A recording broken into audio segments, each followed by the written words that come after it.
Hi, I'm Natasha, but my friends like to call me Tash, Tasha, Nat.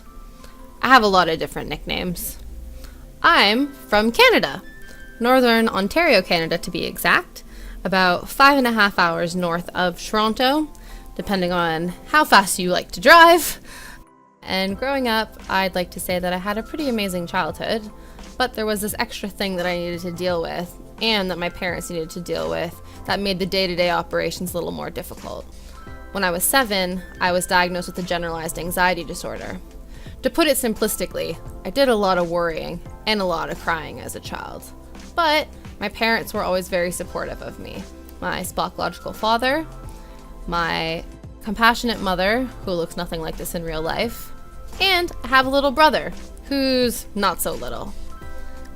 Together, they were able to provide me with the right doctors and the right schedule to make managing my mental health very effective, despite the ups and downs that I'm sure we all as a family experienced.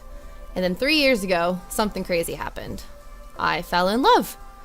And I decided that I was going to move from Northern Ontario to southeastern London, England, a whole ocean away.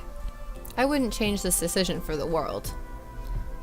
But I would be lying if I said that this last year and a half has had some amazing ups, but also some pretty intense downs as well.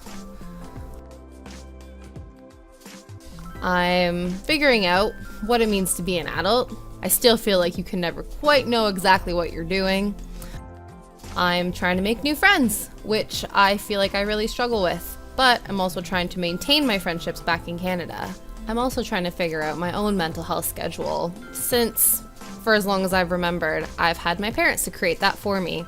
But I'm hoping that that's where you guys come in. I seem to find accomplishing things a lot easier when I have some sort of external accountability. I'm hoping that in creating bi-weekly videos, it will force me out of my hectic adulting bubble and into a space where I can actually focus on my mental health and what that journey looks like for me. And maybe this is a journey you'd like to come on as well. Life is tough, and we should have a space where we feel comfortable enough to feel all the feels and laugh about things that maybe we shouldn't always laugh about, and cry about things that we don't know why we're crying about. So let's play some video games, let's talk about life, and hopefully I'll be able to figure myself out in the process.